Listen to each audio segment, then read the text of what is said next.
Mike, check. Kurt. Kurt.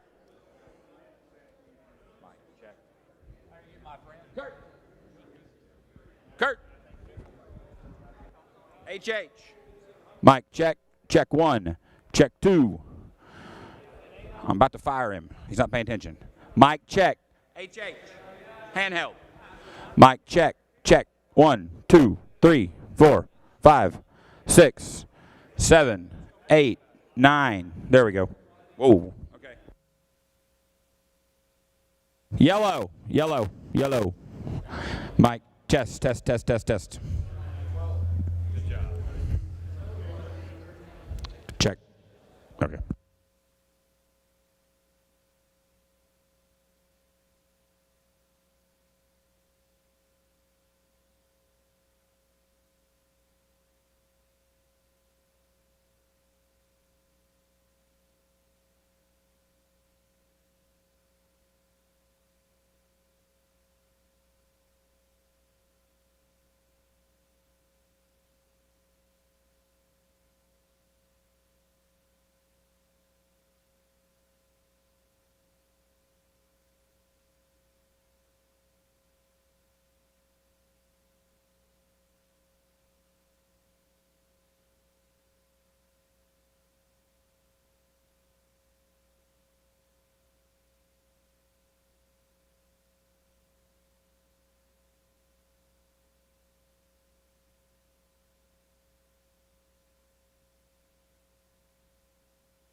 All right, everybody ready to get started? Come on in and have a seat and we'll get started.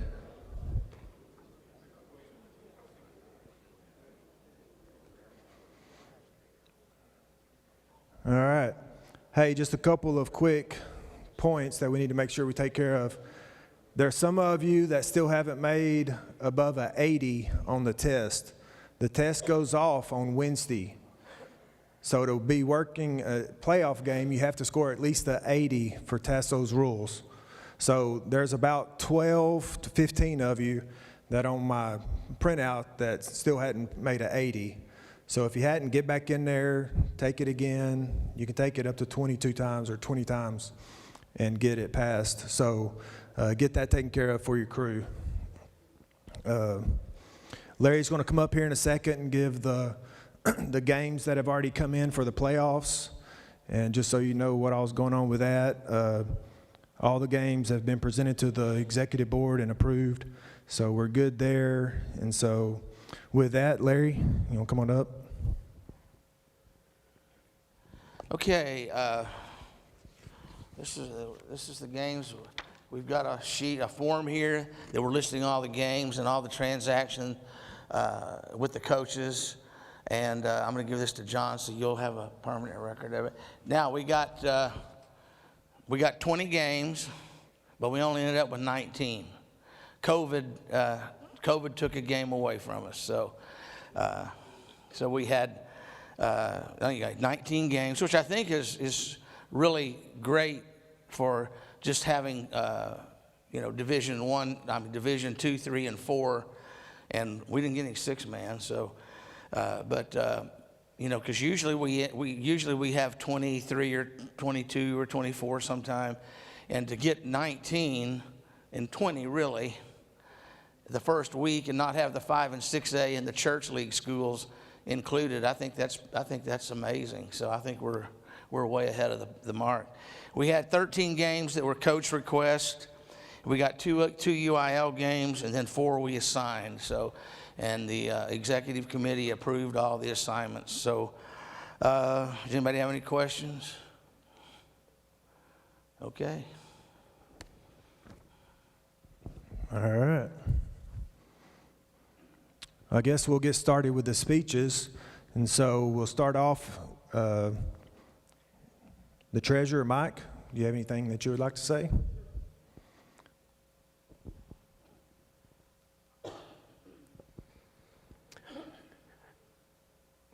Well, I don't have an opponent, but I would just like to tell you how much I appreciate all you guys do to help me in that position. For you young guys, I've been the treasurer of the chapter for 40 years, and that's amazing because I'm only 43. But it's been a long time, and as we've gone through Orbiter and things like that, and the way Tasso makes us do some things, it is a lot more onerous now than it used to be. And so anytime you guys can help out with that by paying your dues early, which we are taking dues now for 2020, or 2021, if you'd like to do that, you can go on our website, and there's a PayPal link, tylerrefs.org, to go ahead and pay your dues there, and we'll transfer it to the bank. You can send me a check, pay me cash, any way that is convenient for you to do. But I just want to tell you how much I appreciate what you do for me to help me perform this job. As I have always said, I just carry the checkbook back and forth. Anytime you have a question about a bill, a receipt, you want to look at anything that we do, all you got to do is ask. It's your money, it's your chapter, and I don't mind sharing that with you at any time. So just feel free to ask me any question that you'd like. I appreciate it. Thanks. No question. Say it again.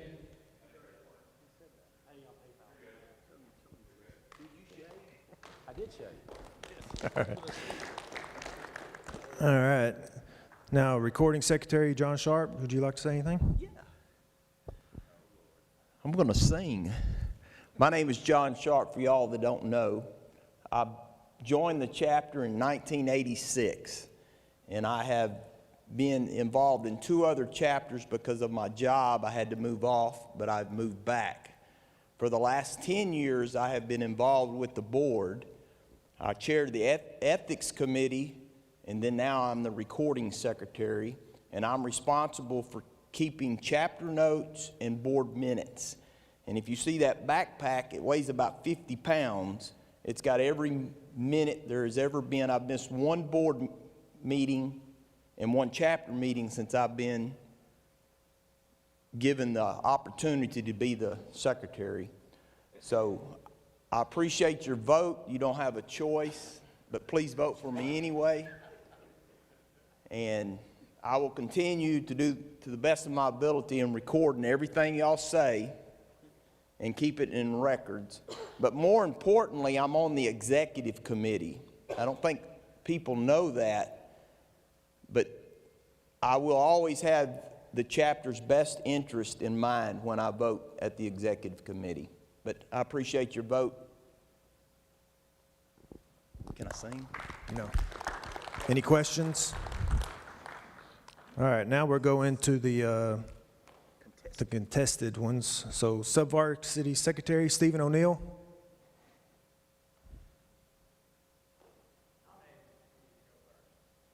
They go second. My list up here.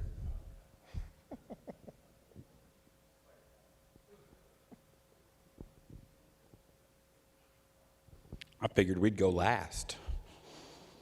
My name's Stephen O'Neill. Most of y'all know me. I'm the guy that works here at this church, and allowed us to have the meetings here this year. It's been awesome for me because I didn't have to go anywhere after I was done with work on Monday, so I appreciate that. And I want to say, I know earlier in the year I got a little upset because our financial secretary that also cleans the church complained about the status of the restrooms. I want to say y'all get an A+ grade ever since that first meeting. So she said every week how it's been super clean after that first one. So I appreciate y'all for doing that. And the church loves being able to host people here. So, but I'm here tonight because I am running for sub-varsity assigner. I started officiating football in the Southwest Officials Association in 1997 when I was a freshman in college at Texas A&M.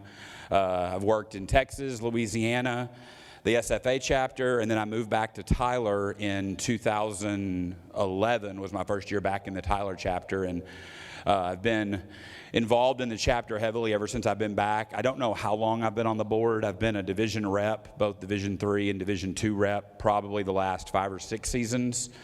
Been involved with that and have always enjoyed helping on the board and always knew that I wanted to try to be an assigner for something, and never would have thought I'd run because the signing jobs were done so well for most of the time. When Jeremy took over the sub-varsity stuff, there was really no reason to run against him because he did a great job, seemed to be organized with it.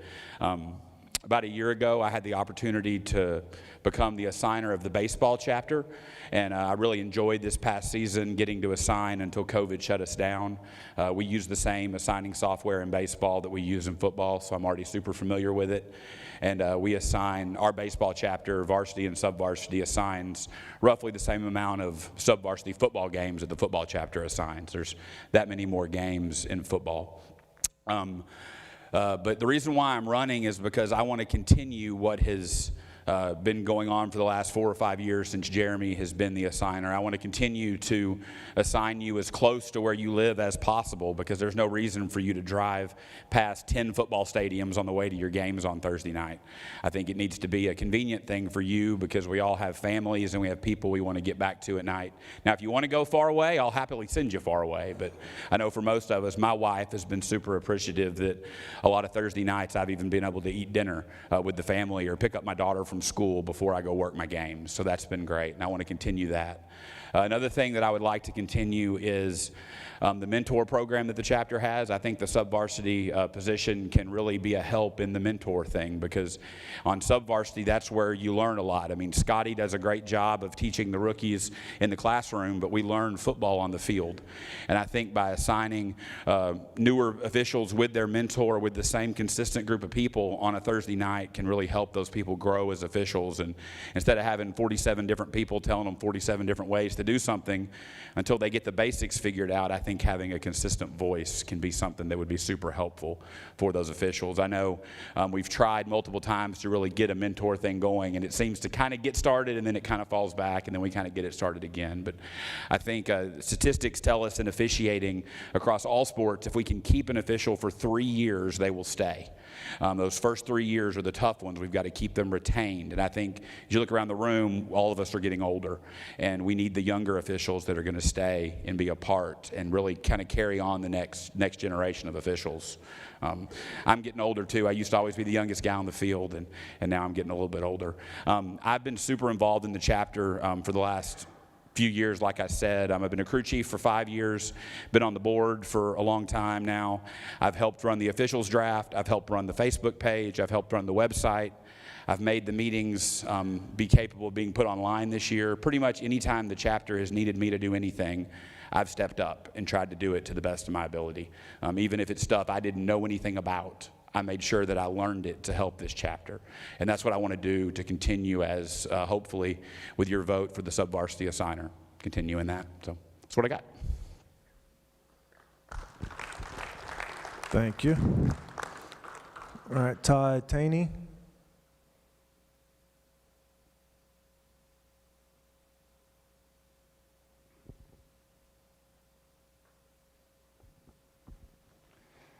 My name's Todd Taney.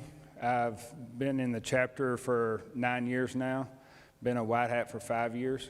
I've also been on the board for numerous years. I'm not at this time. I've helped the chapter out in many different aspects, even when I wasn't on the board. I've got the best interest of the chapter in mind when I do things because I want us all to be better and all to do good. I'm running for sub-varsity secretary because I too want to help people work close to home and not be sent way off somewhere, like Stephen said, past 5 or 6 football fields like I do a lot of times and go somewhere way off. I've also talked to a couple guys to help out with the mentoring program, not only to be with your mentor and let them help you out and stuff, but I've talked to a couple guys that say, hey, look, I'm willing, if I'm not working on a Thursday, to go help some of the younger guys and not get paid for it, to just kind of help watch and get them to learn and stuff. I've assigned 7-on-7 for the past 3 years, been involved in the chapter, and I just want to work with each one of you on getting games close to home or helping y'all out and getting better as a chapter also. All right. Thanks, Todd. All right. Varsity Secretary Jeremy.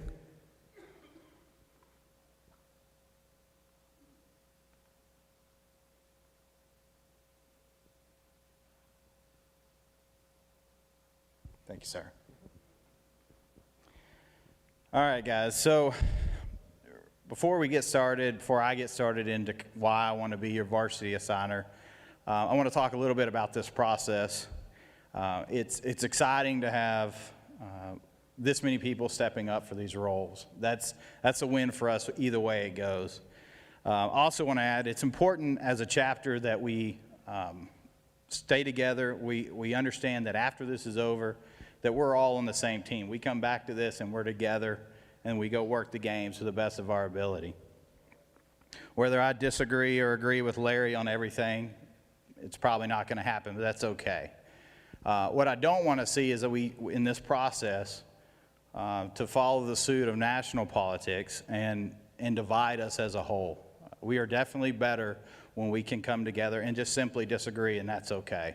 So I want to make sure that's clear. I want to make sure that when we're communicating with other officials in the chapter, or we're communicating online in forums, that we're speaking positively about the Tyler chapter and about the officials and about the games and everything that we do as a chapter. So I want to make sure that when we come out of this, we support whoever is elected. Whether I'm running against Larry, but if he wins, I'm going to support Larry in the role that he's doing. So I just want to make sure that we're all doing that together for each of these positions. So real quick, the reason that I'm confident and humbled to run for this position is the experience I've had over the past 5 years, working with you guys every Thursday night, literally thousands of assignments year in and year out. In addition, working along Greg Parham when he was our varsity assigner for much of that and on the board, and seeing him interact with the board, interact with coaches, and interact with crews and crew chiefs. If I didn't have his support, I wouldn't do it. Just simply wouldn't do it. When you've got a gentleman of his stature and respect in the chapter across the state, 40 years with the chapter, 30 years as an assigner, 24 of those as our varsity assigner, that speaks volume. And I just want to say, as I've had conversations with people, those that generally agree with me and those that don't, that may support Larry, and that's okay. There's two things that matter to me, and is that I can go home at night or I can sleep at night knowing that the chapter as a whole trusts what I have done. Whether they agree or disagree, they trust that it was fair and it was above the table, and they wholeheartedly support that and me in the position. At the end of the day, I'm going to do nothing to call that integrity or that into question and put the support that Greg has shown for me in this role and this capacity at risk.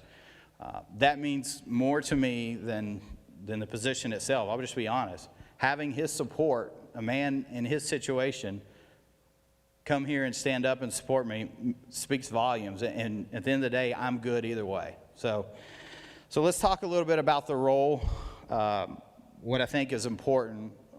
Take what Greg has done from just sheer trust from the membership and take it to the next level. So I think there's an opportunity for transparency. It's important.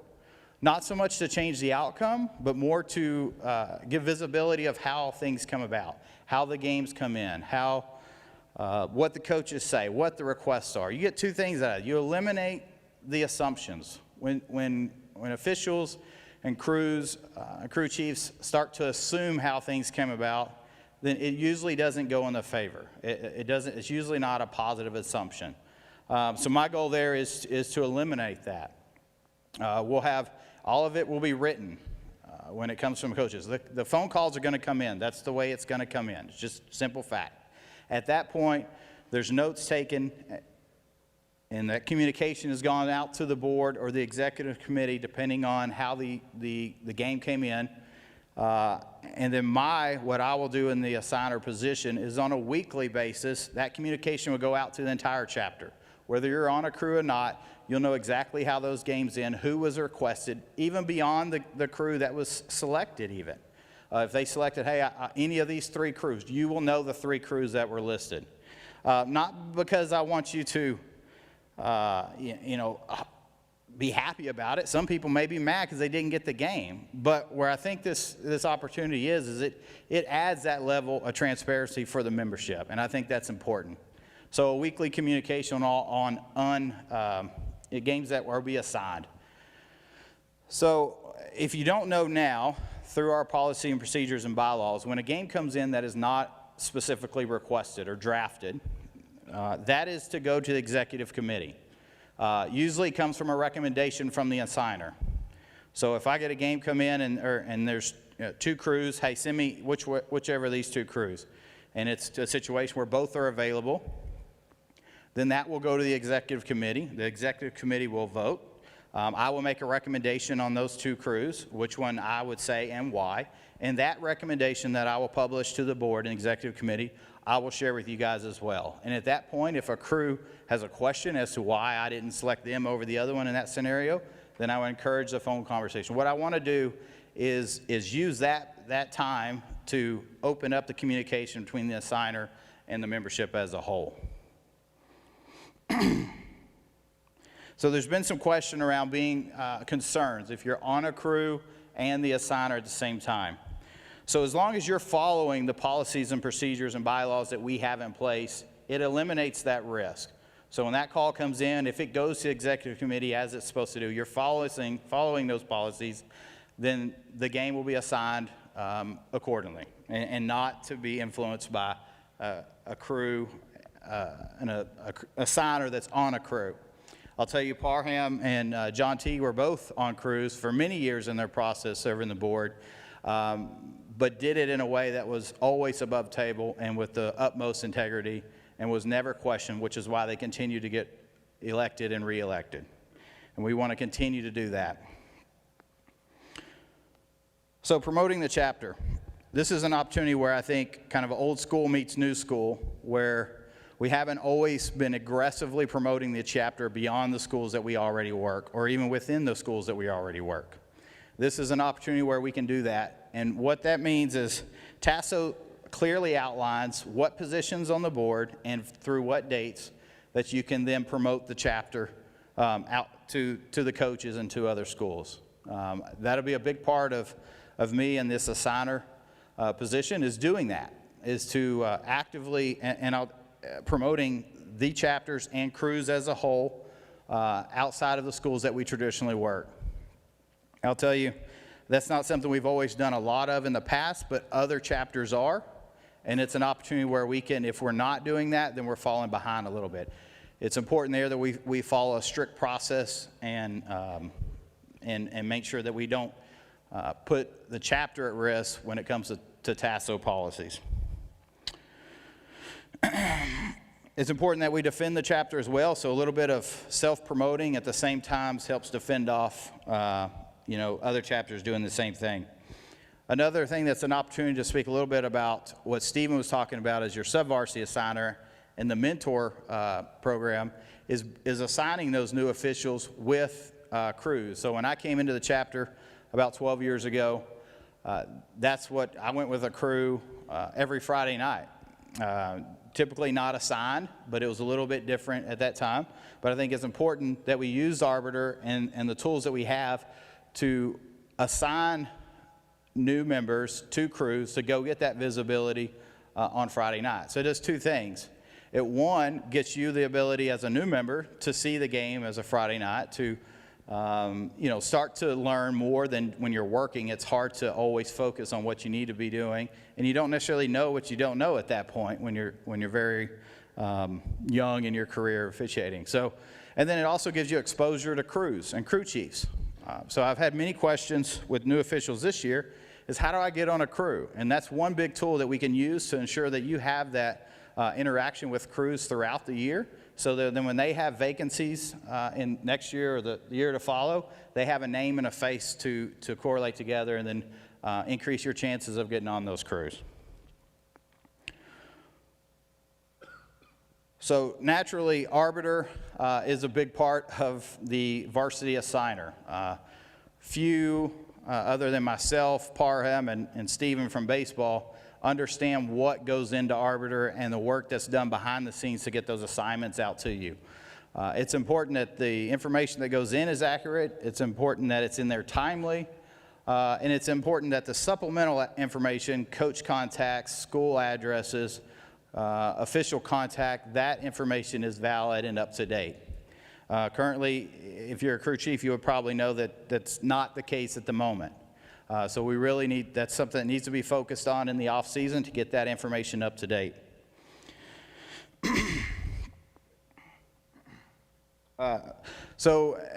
This year was a little bit of an anomaly with COVID, but it's important that we get the assignments out early as well. So it's week to week at this point.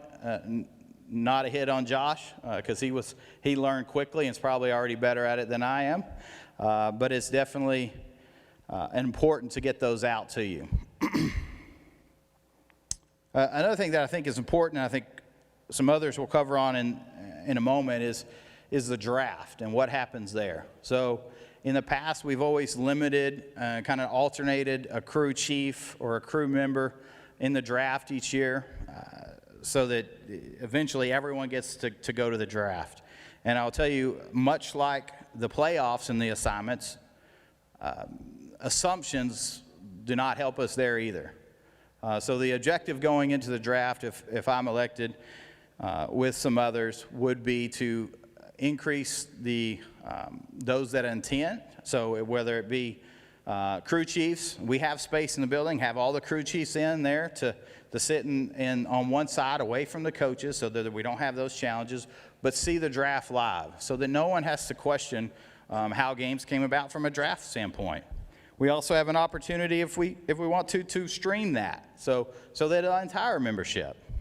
One concern there is obviously once that schedule is published and put together, it goes to the board for approval, and then typically goes out from assignments from there. So it would not be final in that moment, but at least everyone could see exactly what happens in that process. And I'll tell you, if you've never been, it's not what you think happens in that process. Another big part of what we do as crews, especially on Friday night, is huddle. So this role as a whole is very tech needed. I mean, it's a job that's not just done on the phone and on paper. Arbiter and huddle combined is half of the work, if not more. And I'll tell you, from huddle, we haven't had the film production that we needed this year. We haven't gotten it from the schools, most of the games that we've worked. A big part of that is the proactive communication from this position. It's important that you have to get that communication request out to coaches. I'll tell you, about this point last year, Greg sent out about 450 emails-ish, simply requesting huddle. I think at this point we've sent out 3. So I think it's important individually from the chapter. I know crew chiefs have put in some work this year to get film, but it's important that we're getting film and we're proactively going after that film and getting it for all the crews. One discussion around huddle as well is, I think it's important to, if we can, it's always been a limitation on coaches, but if we can get those films across beyond just one crew, so that we can all start to watch film and learn. I know myself, I like to look at other crews too and see if I can't go there on Friday night in person, but look at it on film and try to get, just see how some other guys are doing it. So that's important. It's always been a concern of coaches to not share their private information or their game film, but we do have some coaches that I believe will support that and let us use it as a broad training tool. So now that I've kind of said, you know, what makes me feel appreciative and willing to be here, and then also what I think is important in this role, some key aspects that are important. Just tell you a little bit about who I am. I think generally people know who I am at this point.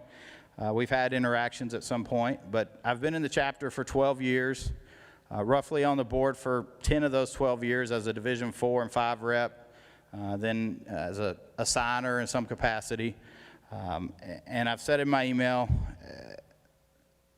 it's important that we all work together, and I started with this, but it's important in the board as well. So to have a board that's aligned on what the chapter needs to do moving forward is just as important as us coming together here as well. So I would ask that you consider that when you vote. And at the end of the day, whether, you know, Chad wins or Wes wins or Larry or myself, let's all just come together and support each other and support the chapter, and let's all work to make us better. Thanks.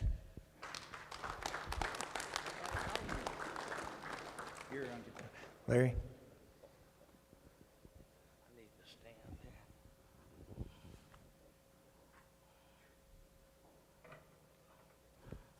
Don't worry, I'm not going to preach. I would like to begin by thanking Chad and the board for allowing me to be the co-interim varsity secretary of this season. I think that Jeremy would agree that both of us would rather this be an uncontested election and to have Greg back in the role and completely healthy. So Greg, I think we're all wishing for that and hoping for that. I would also like to thank Josh Thompson. Could not have asked for a better partner during this season. Who could have predicted what has changed, what has happened this season? Josh and I, working together, have done a great job, in my opinion, this year. We've made some mistakes along the way, but I feel that we've learned and moved on just like we do on the field. I certainly had no idea when I accepted this challenge in February what the future had in store for us. I feel that if you can do the job during a pandemic, you can probably do it when things get to be normal. I was recently talking to someone about what's happening this season and told them that I don't know for sure, but I feel like if I'd been doing this job for 10 years, I probably wouldn't have made as many changes during that time as we've made this year and continue to make. I began, just tell you a little bit about myself. I began officiating in Tulsa, Oklahoma as a member of the Greater Tulsa Officials Association in 1981. I called for 4 seasons in Tulsa and before moving to the DFW area. After moving to the DFW area, I became a member of the Denton chapter. I was serving as vice president of the Denton chapter when we decided we needed to merge with Fort Worth. While in Fort Worth, I was on the assignment committee. I then moved to the Dallas chapter because it was closer to where I lived. And in 2000, I purchased a business in Gladewater, Texas. And after 3 years of driving back and forth between Gladewater, Gilmer, and Dallas, I decided that I'd join the East Texas chapter, which I did. I joined East Texas chapter in 2004.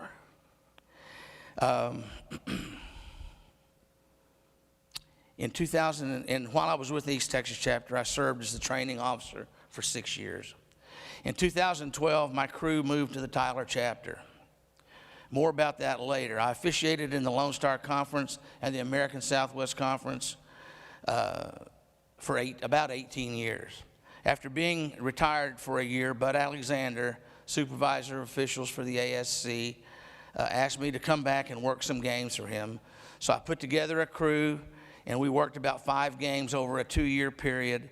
Bud trusted me, or he would not have asked me to come back. This also helped some people in this room tonight get a better opportunity to work college football. Some have taken it further down the road and others have not.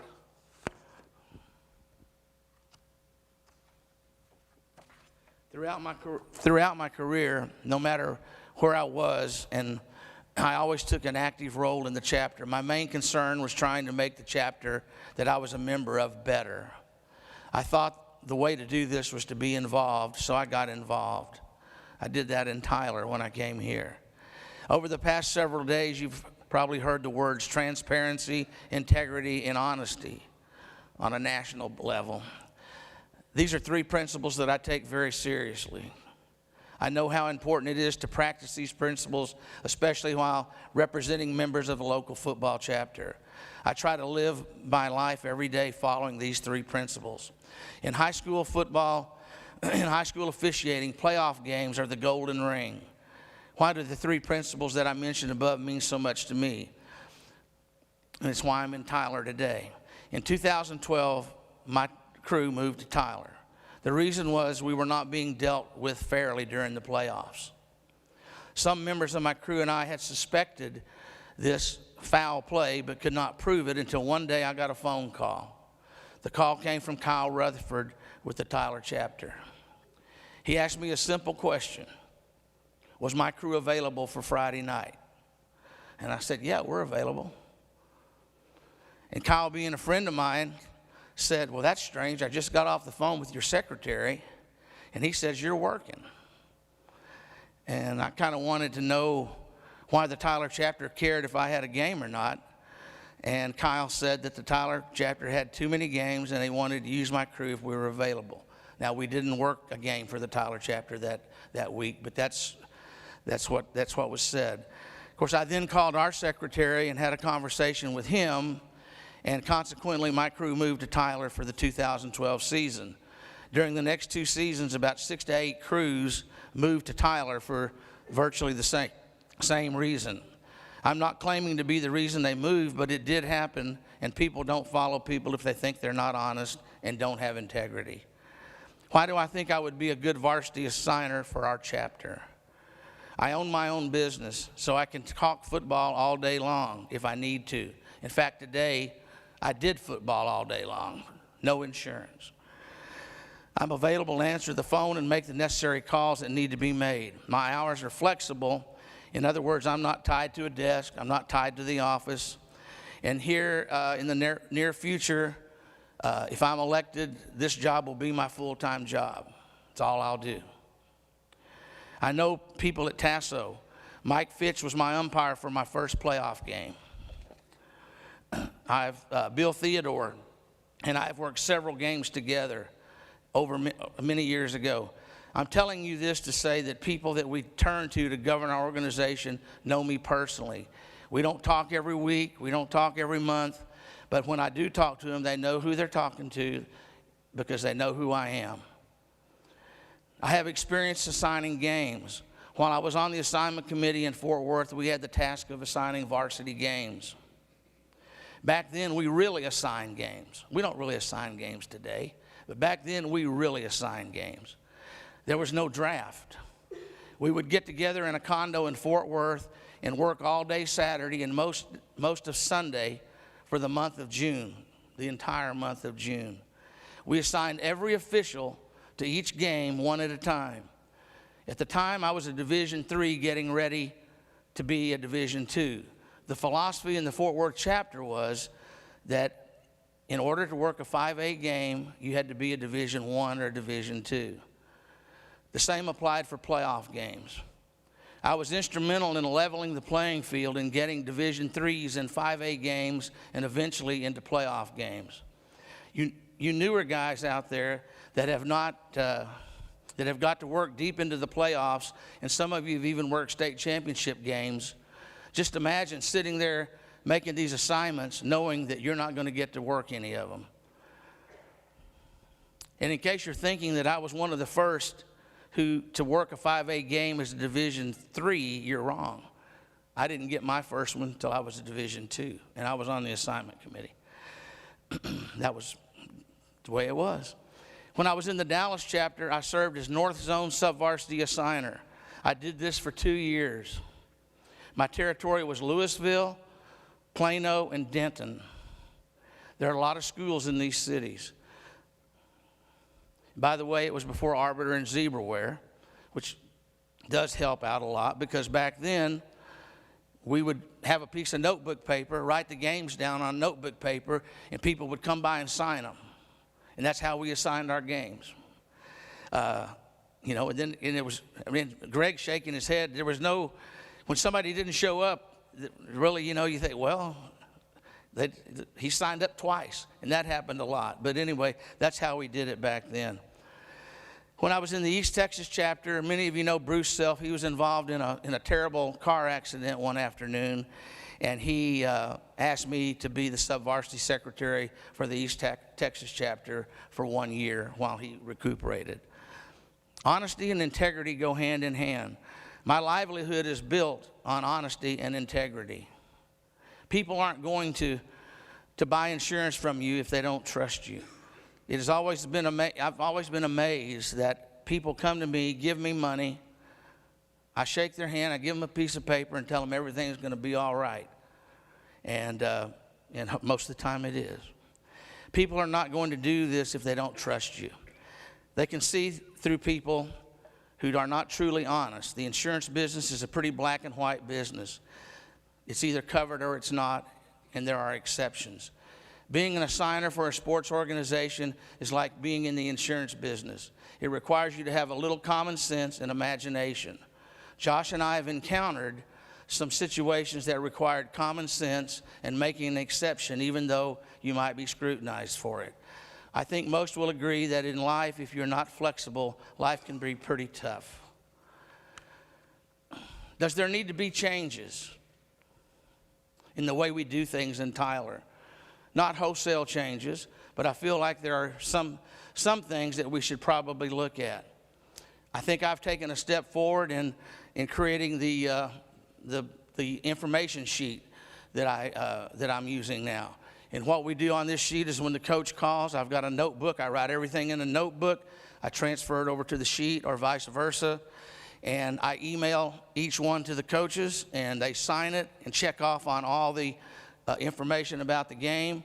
And then I get it back and I sign it. So we have a signed document saying we're going to use 7 men. We need a chain crew. I want Chad's crew or whatever. That's how it's working. And it's working well. Out of the first week, I only have 4 left to return the form to me. So it's apparently working pretty well. And I believe that by doing this, it lets us have a little more transparency because, you know, it's out in the open what's said and what's done.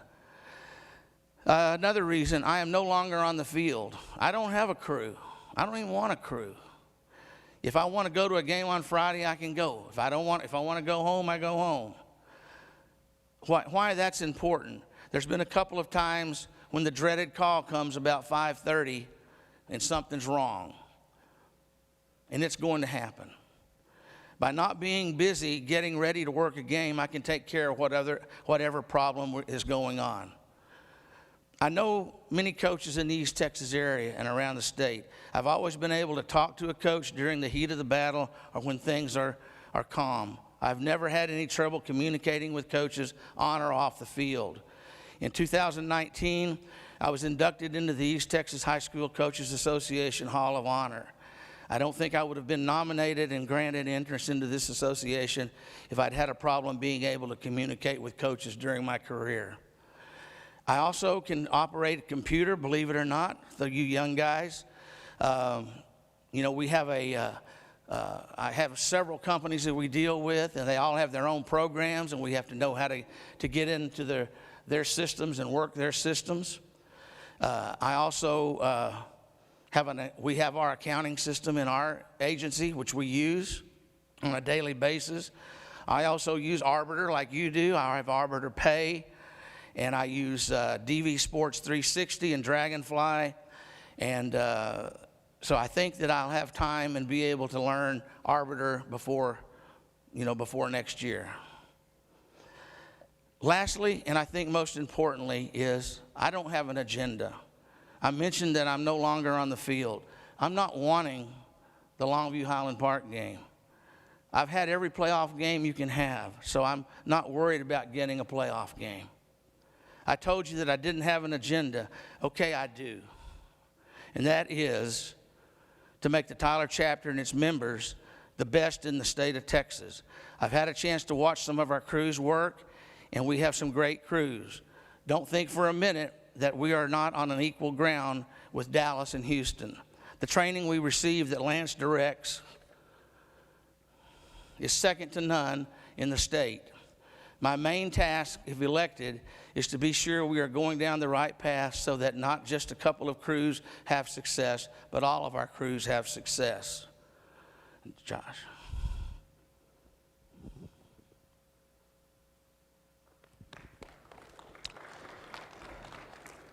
Larry just asked me to read a couple of these notes that he was sent. The first one says, let me tell you about the Larry Clemens I know. Larry's a great friend to me and many other officials around the country. The help, mentorship, and leadership he has given me and others over the years has made it possible for me to obtain my goal of working Division I football for many years. I still to this day use many things he taught me and many things we learned together in faraway road trips down long back roads. I know Larry to be an honest, principled man that I would trust with my career, personal possessions, and family. I know Larry to be a man that puts what's important first above all else, his faith, his family, and those that depend on him to do what's right. I know Larry to be a man of integrity that does not and would not let personal feelings get in the way of doing what's right. I have seen Larry stand by his word to people even after circumstances have changed, and it would have been better for him personally to have made a change on the crew.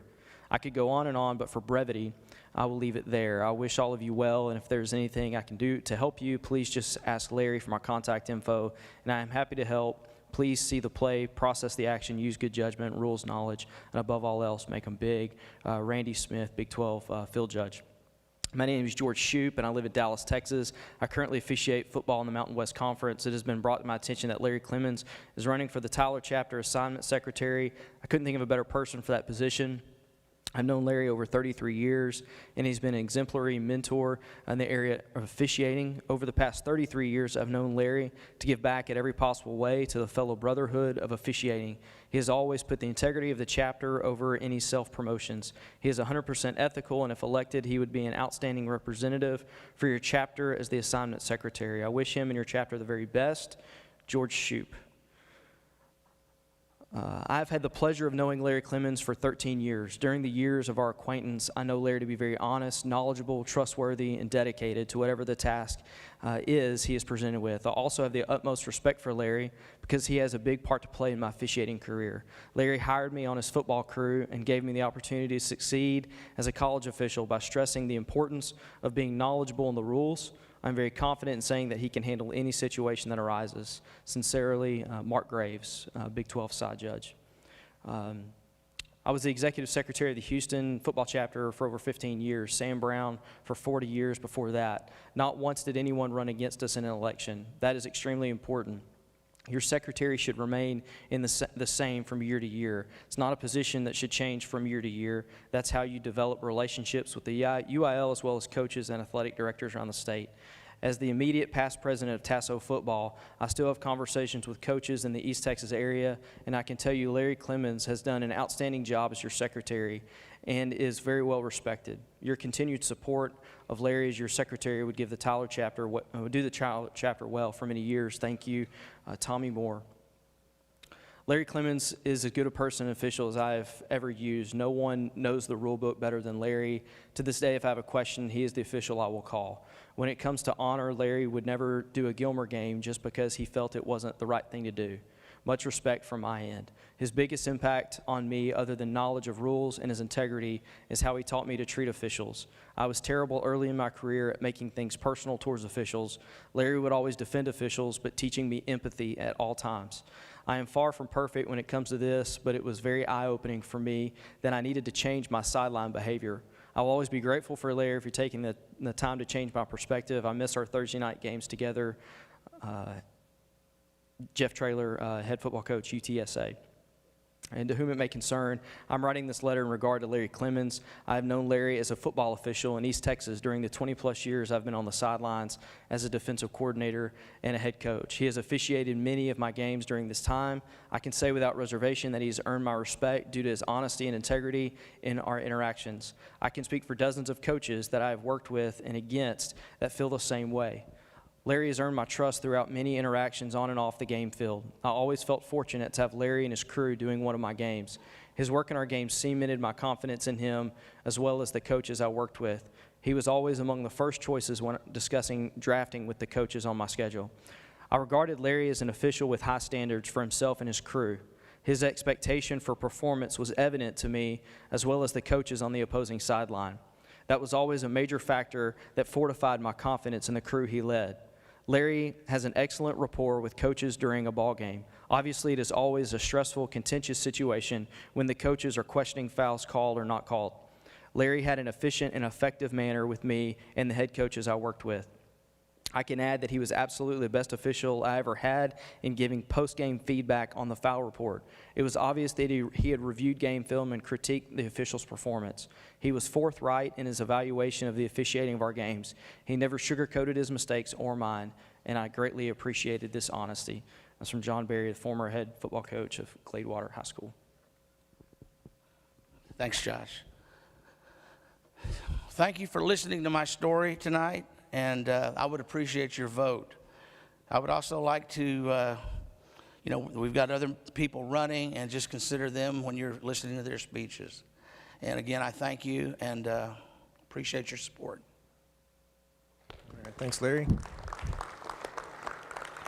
All right, Vice President John Teague.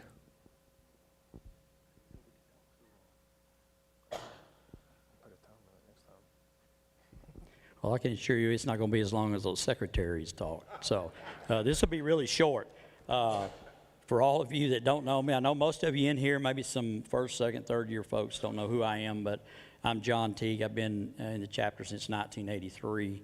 I've held a lot of different positions, division reps. I had this job a couple of times as the vice president, and I was the president for about 10 or 12 years until about 2 years ago. I decided not to run again. I had, I need to spend more time with my family and my job, and so I decided not to run. But, I miss it, and I miss the training aspect of it, because that's what I do. I'm a health and safety manager for Morton Salt, and I train new employees, and I have 2 underground rescue teams that I train, and I have a fire team that I train. And so training is what I do, and it's very important in life, but it's also important in football officiating, because I can tell you, if you're not getting better as an official, you're getting worse, and you're going to get left behind. In 2013, I was hired into the Southland Conference, so I don't get to do varsity games much anymore. I work all sub-varsity that I can, but I love working high school when the opportunity comes about, and it did this year because of COVID. Our conference moved to the spring, so I've got to work 7 high school games this year, and after this weekend, I've got 3 more scheduled with 3 different crews. So it gives me the opportunity to see a lot of different guys, and I learn from all those guys. How they react to different things is things that I pick up on. Training is the most important thing, and as the vice president, it's your job to coordinate the training. And there's 4 things that I'd like to see done, and if you don't vote for me and vote for Lance, that's okay. Hopefully, maybe he'll integrate this in some of his stuff. But the first thing somebody talked about new officials, that is one of the most important things we've got to focus on. 3 and 4 man mechanics, that's what they're going to work most of the time. Teach them how to get mentally and physically ready for a ball game. what to expect when to go to the game. When I started in 1983, they gave me a rule book and a Honix magazine that said, here, order you some stuff and good luck. And that was what it amounted to for our training. And, you know, we can't do that anymore. You know, you look around at everybody in here, and you're just old. I mean, that's just all I can say. You're just a bunch of old guys, and we need all these young ones to stay with us to continue on with the chapter that we have. But there's a few things that I'd like to see done, whether it's me or whether it's Lance, is the new folks, take care of them. The second thing is I'd like to see a test every week. Be sent to you or put on the website, and you can use that test for your pregame or however how you want to use it. But you're going to make the test up. Each crew will make a 10-question test, and you'll send it to me, and then I'll put different tests on there every week. That's a good opportunity to use in your pregame on Friday nights. Hopefully you're all doing pregames on Friday nights. The other thing I'd like to do is once the schedule gets set is to schedule all the training. You know, on the first night we'll talk about DPI or offensive holding or whatever it may be. And also that'll be done by crews because it's twofold. You know, it's good to hear from different people, but if you have to do the training, then that means you've got to do some research. Because if Tom Cremines' crew does DPI, you know, his two wing guys and back judge know about it. Tom Cremines wouldn't know if DPI if it hit him in the face. But he has to study to get ready to present. Now, we wouldn't force people to do it because a lot of people don't like to get up and talk. You know, we want you to be involved in the training. More people, the better. That's the way I look at it. And another thing I'd like to see during the off season is Zoom meetings where we get on there and we look at video. You know, maybe once a month or twice a month for 30 minutes or an hour or whatever. And during the season, if we don't have a meeting, we'll have a Zoom meeting that night. We'll just look at video. And somebody brought up about the video a while ago. You just can't beat video. I mean, that's the only way to train, unless you can go out on the field and train. The other thing is 7-man mechanics. You know, the push is to go to 7-man. Well, you know, it's not just getting your buddy and sticking him out there as a field judge or a side judge. You know, you got to know what you're doing. You know, I watched the state championship games last year, and there wasn't many of them knew what they were doing. But there were 2 crews that knew what they were doing. Guess where they were from? Tyler Chapter. You know, you didn't see the field judge and side judge on TV. You're not supposed to see those guys. They're always the ugliest guys and the worst officials, so they always stay far away. Or they get run over, like my buddy Buddy did in one game. But you know, and that makes me proud when I see those guys on TV. You know, they've been trained. They know how to work it. Now, those guys that were working those positions, they work it on Saturday. They know how to work it. But we all need to do that. We all need to learn how to work 7-man mechanics if that's where we're going to go to. And what I would do, I'd have to get with Mr. Crowley and find out, but we could go to TJC or Kilgore or over to TVCC and get on the field when they want officials and work 7-man.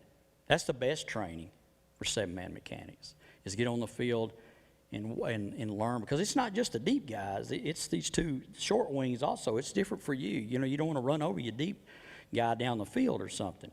And you got to learn, you know, reverse mechanics, all that kind of stuff. But those opportunities will come about if we can go and work at TJC or whatever, because the high schools don't work much spring stuff. But that's the 4 things I would like to see done, for sure. And I will say, too, everybody talks about integrity and all that stuff. But as a board member, you got to be honest and open with everybody all the time. You know, I was president for 12 years or whatever it was, and when I first started, they didn't even have an agenda. I mean, a physical agenda. So we started having an agenda for every meeting. We went through that agenda, because if you're going to be a professional group, you need to act like one. You need to be operating like one. And then when John got voted on, he was the best notes taker I'd ever seen. I'd have the notes by Tuesday afternoon or Wednesday whenever his wife got them typed up and sent to me, because I know he didn't do it. But we would post those on the website, so you could go on the website and see what we voted on. You could see who made the motion, who seconded it, and who voted yes or who voted no. And we need to continue to do that, because we need to be open about everything that goes on in our chapter. But, you know, whether you vote for me or whether you vote for Lance, it don't matter. But we've got to continue on with a good training program, because we didn't get to where we are today by not having good training. And we have a great reputation across the state. You know, when I was the president, we went from 10 games the whole year to 50. And now we've got, what, 20 or 22 or whatever it is the first week. And so, or 19, yeah, somebody chickened out, called it COVID. But we've got, you know, we've had 50 games. And we went years there, about 10 years, I guess, so we had multiple state championship games. Nobody this size could say that in the state of Texas, and that was because of all of you. It wasn't necessarily, you know, the board. It was everybody buying in on what we were teaching. So anyway, good luck to all my opponent over here and everybody else, and I appreciate your vote. That wasn't long. How long was it? Thank you, John.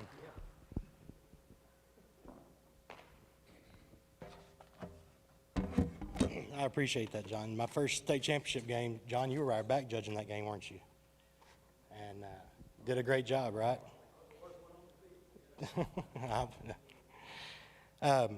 Guys, most of you guys know my name's Lance Mathis. I'll try to make this short and sweet. Obviously, it's been a long Monday for everyone, but first and foremost, guys, I just want to say it's been a real honor serving you as vice president the last 4 years. And I've said this many times in the past, and I'll continue to say this. I truly believe we have some of the most dedicated and hardworking officials in this state. And our reputation across Texas is fantastic. And that's a direct reflection on our membership, on how well you guys do on the football field on Friday nights. And just like we talked about, 19, 20 games in the first week of the playoffs without 5A and 6A is incredible. So again, that's a direct reflection on this membership and how you guys take care of your business. But it has truly been a great experience serving you guys.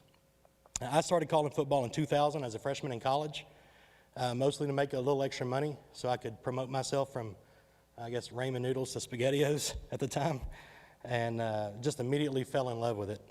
I was fortunate enough to work with some great officials early on, but more importantly, they were great men.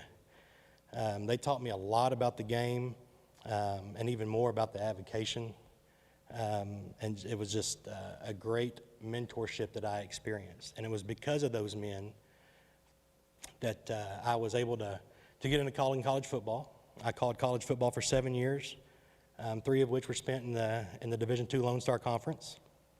And then shortly after that 7th year of calling college football, my wife and I had our second child. And I knew at that point it was time for me to spend a little more time at home and a little less time on the football field. And she highly agreed, by the way. So I began focusing strictly on high school football, which was and has always been my passion, guys. So I don't call any other sport at any other level. It's just high school football, and to me there's just something about those Friday night lights that I love.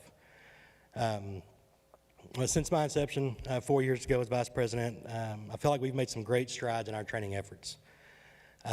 While this year has certainly presented its challenges with COVID-19, we've taken Huddle as a chapter to a new level and really began to use this tool as it's meant to be used, which is to make us all better. We added the addition of the evaluation committee. And with that addition, we've been able to get invaluable feedback on our on-field performances. And these were not and are not meant for any other purpose than to get feedback to our officials from officials who themselves have been evaluated and even graded at the college level. And those responses that I've gotten from our membership about that process has been overwhelmingly positive.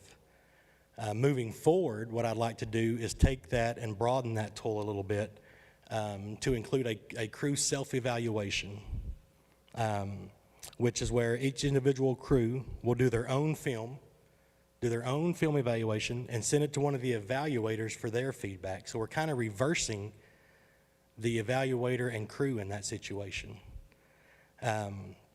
Many, if not all of you guys, are doing some form of this now.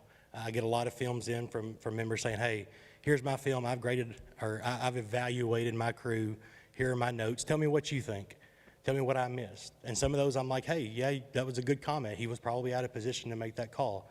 And sometimes I'm saying, guys, he was actually right where he needed to be to see that. I think he was in good position. So I think we can get some good positive feedback in doing that. And it's a way that I think in doing this will continue to help us learn from each other. We've also implemented the referee meetings before our general meetings. It's been a great group setting to discuss various procedures, rules, philosophies, and ideas in an open forum. Moving forward, we will be using this model, I hope, to have additional position breakout sessions during general meetings for training purposes. And our plan was to implement that this year, but obviously due to COVID, our in-person attendance has been obviously down this year, and that's obviously certainly understandable. But I truly believe that we can and should learn from each other, and what better way of doing that than having open discussion with your peers. Moving forward also, I'm working to develop what we call weekly bulletins to send to the chapter membership discussing certain aspects of the game, rules, mechanics, and philosophies. If you're a member of the CFO, you've probably seen something similar. This is an excellent way for us to all learn and even revisit material as a chapter. I'm also looking to create a questions of the week program where I would send 3 to 4 questions every week out to the chapter. It's not for grade. It's not even for you to return to me, but more it's for igniting discussions amongst your crew, your fellow officials, and to just help us all stay in the rule book. We do this on our crew and have in the past, 3 or 4 questions a week. We call them the questions of the week. And on our crew, we typically ask for a response back. I want to see my crew's answers. In this situation, I really think it's just more for opening dialogue between the crews and their officials.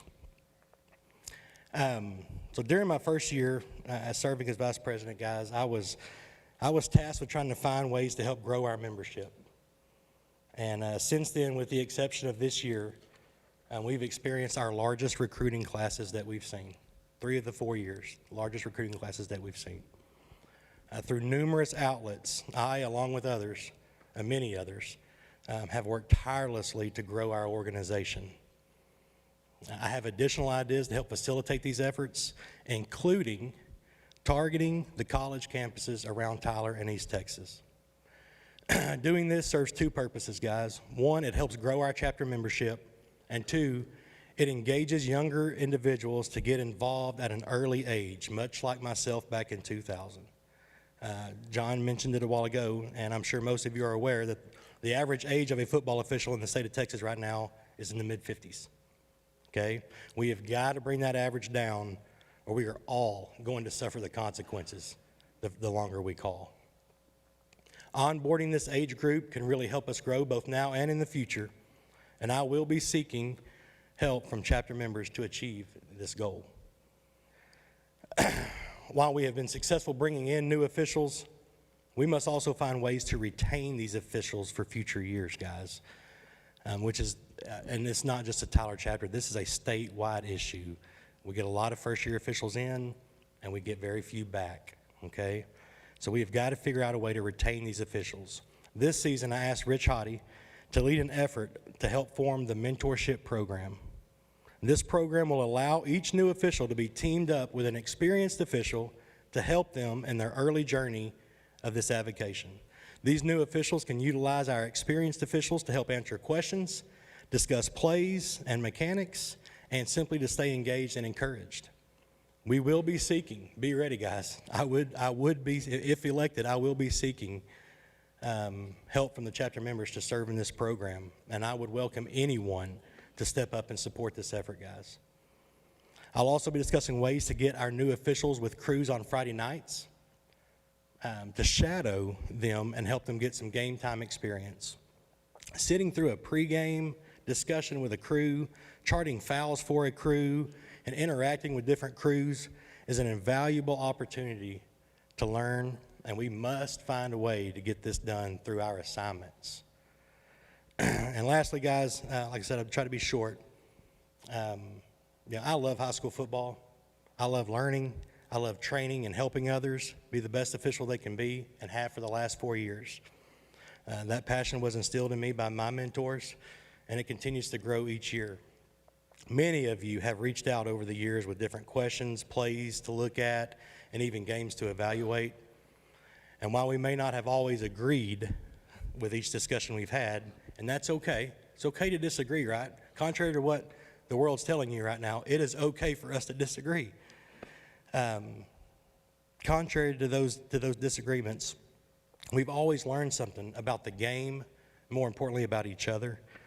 And I value those conversations, and I value those interactions, and ultimately those relationships that grow from them. And I have a great example of that I'd like to share with you. I received a text message. I received a text message a few weeks ago from a fourth-year official who was on a crew. He calls, basically he calls every Friday night. And he sent me this text, and it appears he was working a sub-varsity game, and it was late at night. But he sent me this text, guys. He says, "Sorry it's late, but just wanted to say the training you guys offer us is great. This is only my 4th year, and tonight, during a JV game, I had a nice exchange with the Tyler Legacy 6A coach about the rules around blocking below the waist. I let him win. Good job, letting him win. I let him be right, but I knew the rules because you guys have made it available to us." And that, ladies and gentlemen, is why I love being your vice president and would appreciate your support for the next term. Thank you, guys. Thanks, Lance. All right, Wes?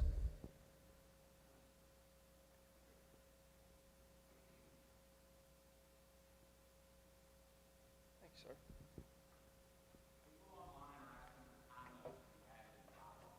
I was actually fixing to say that I'll keep this short and sweet. I'll try to actually abide by that, okay? All right, guys. I know y'all are sick of hearing people talk, okay, and I get it. I understand. So something I want to cover is there's been some things brought up to me about me and Gunnels both being on the board, being on the same crew. Well, that goes into the transparency thing.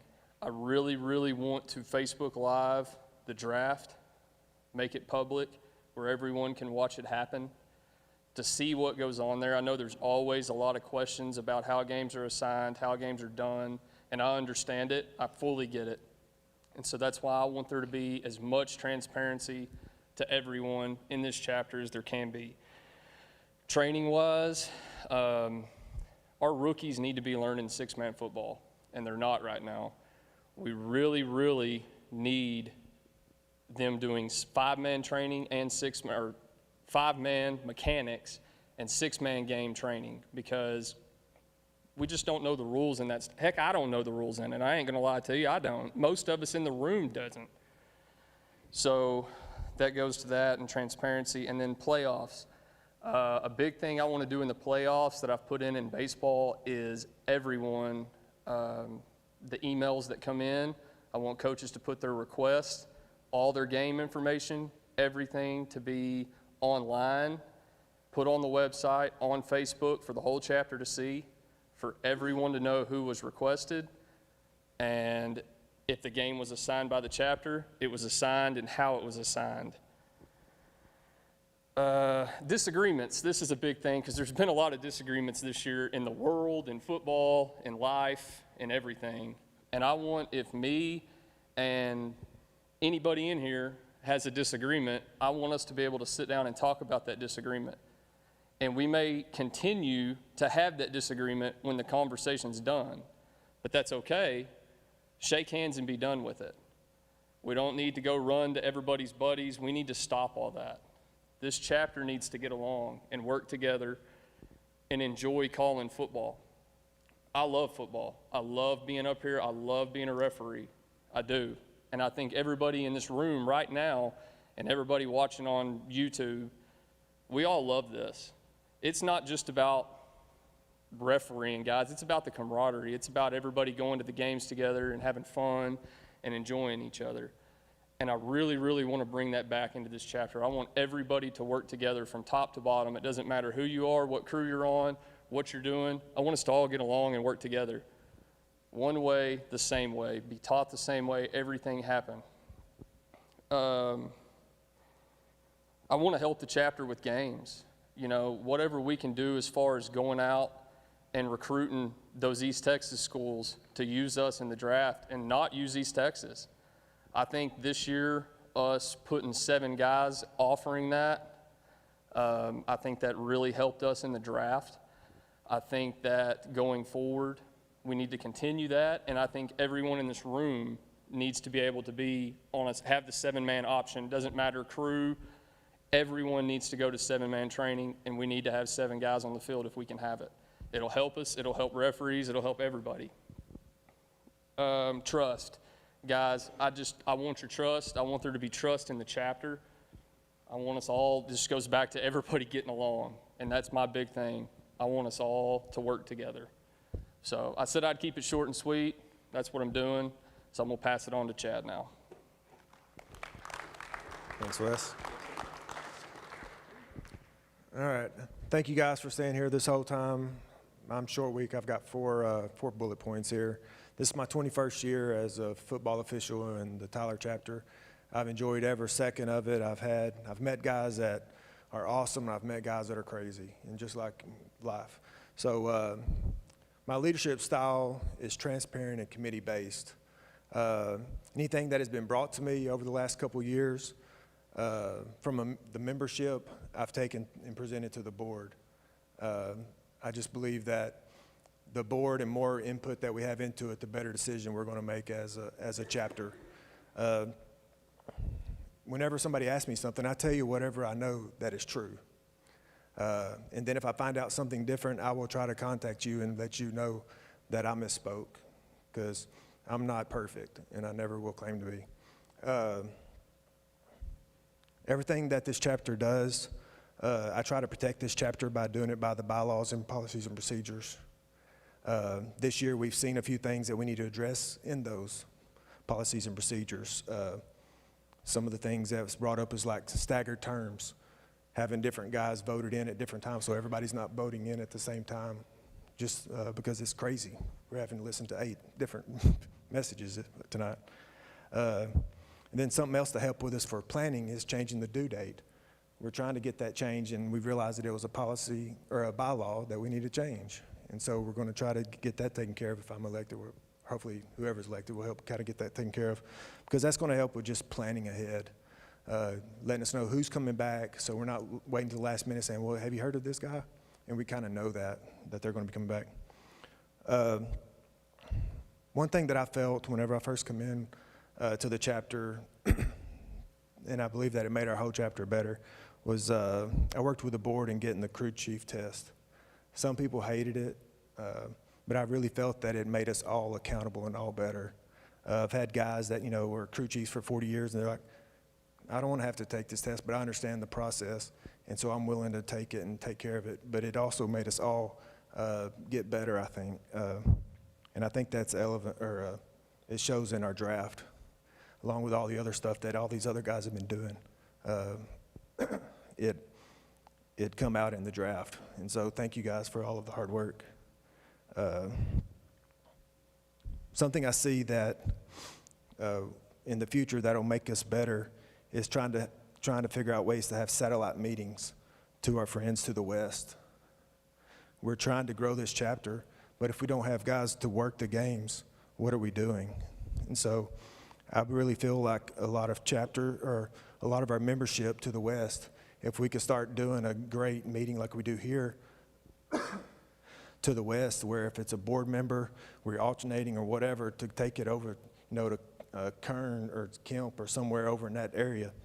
I've talked with a guy that we can use, the president of a bank over there, that we can use like a meeting room over there, and that would help save people from driving all across, an hour and a half here, an hour and a half back.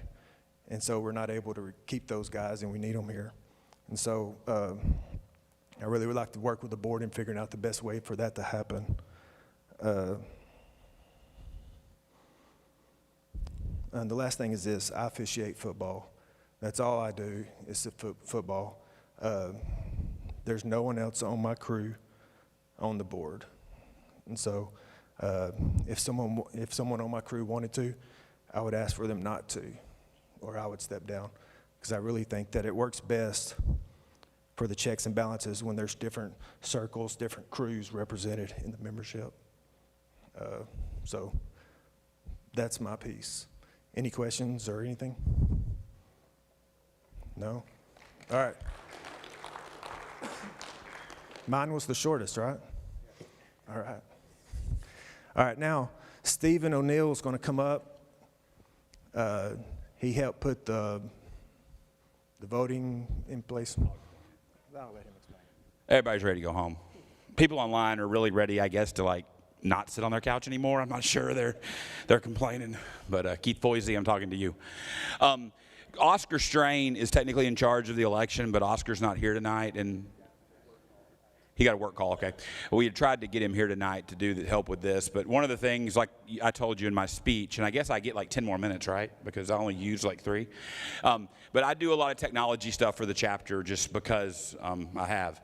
And one of the things is setting up the election. In the past, when we used ZebraWare, elections could happen in ZebraWare, but Arbiter does not allow that. So the chapter is using a secure election site called Election Runner. It's actually something we'll pay a little bit of money for the election, and it's hopefully counts the ballots quicker than some of these states did last week. But tonight, starting, do we have a board meeting? No. Tonight, starting at 9 p.m., you will get an email in your inbox. It'll either be from Election Runner or it may say Tyler Tasso Football. When you get that email, and it's going to go to your Arbiter email address, you can vote one time. And if you click the link in the email, it'll take you straight to the ballot, and it's real simple. There are pictures of all 8 people that stood up here tonight with their names, and you just click the ones you want to vote for. You do not have to vote in each election if you don't want to. It's set where you can only vote for one person, of course, in each election, but you don't have to. When you're done, at the bottom of the page, you click submit, and it'll pop up a thing on your screen, and it'll say, are you sure you want to submit your vote? And if you voted incorrectly, you go back and do it again, I guess. So that's how it's going to work. It's that simple. There will be a username and a password in the email that you get, but if you click the link in the email, you do not have to type those in. That email is specific for you. And once you vote, it's over. The polls right now are set to close at 5 p.m. on Friday. And the only reason it would close sooner is if everyone votes. There's roughly, I don't know, how many people did you scan in tonight, Jason? 57. There's about 30 people online, so we have roughly 80 or 90 people attending the meeting tonight. There's 142 eligible voters in Arbiter. The list was taken from the current people in Arbiter, as long as is that the right people, Mike?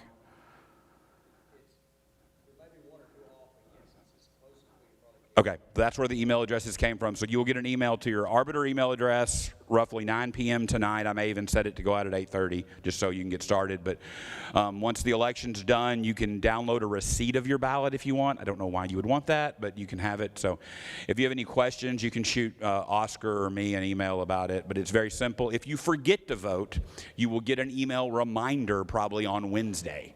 So it's very, very simple, very easy, very, very... Anybody got any questions about it? Anything?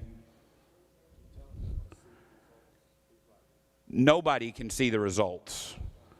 When it's over, the results will go to Oscar. Oscar gets the results when it's over. Once the election starts, Oscar or anybody, no one can go in and change anything. It's automatically, it runs, it's very secure. Like I said, this website, that's all it does is do elections. So... yeah, so we've used it in the baseball chapter the past couple of years, and it's been very seamless, very, very easy. One of the elections we used it for in baseball, actually, we had 100% of the people vote like midway through the election, so the election ended at that point. So, mail-in votes, we do not offer mail-in votes, and there was no early voting either. So we're working on that for next time. I like those machines this year that you had to feed your ballot into, but... No Sharpie. I did not add a write-in option either. I hope that's not something we need. So, any other questions?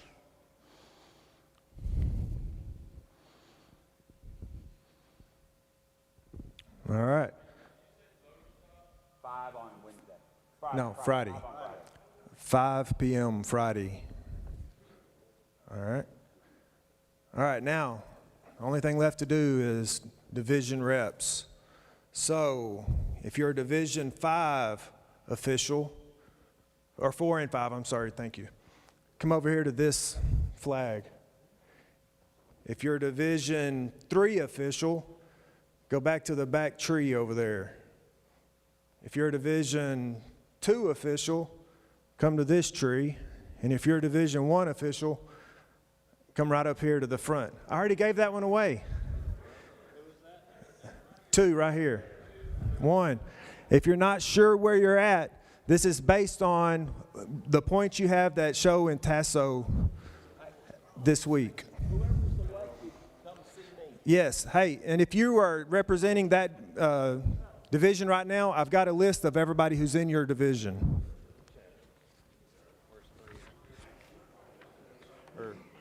Right here. Here you go. Gotcha. Here's Division 4 and 5. Yeah, you run it, buddy.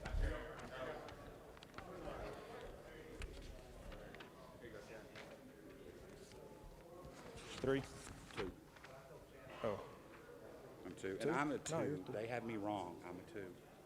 I have over 500. I have over the points. I'll prove it to you. I've been the 2 all year. I don't know.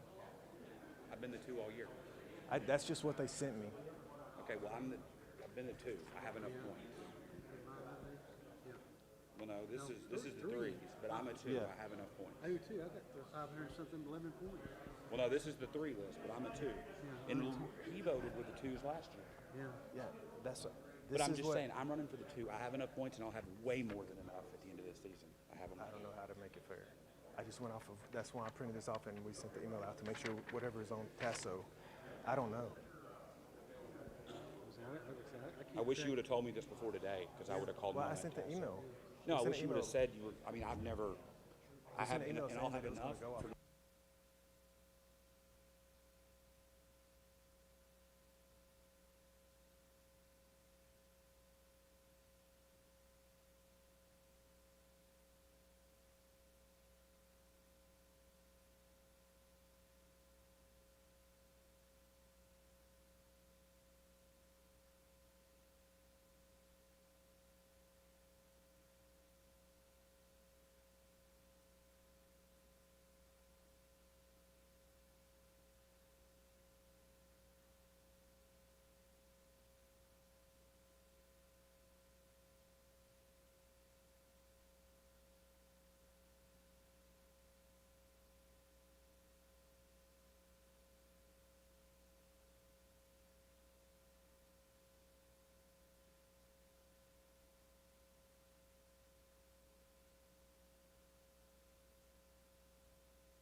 Hey guys, we really need to try to stay with whatever's on that sheet as much as possible, because if not, we're going to have a mess.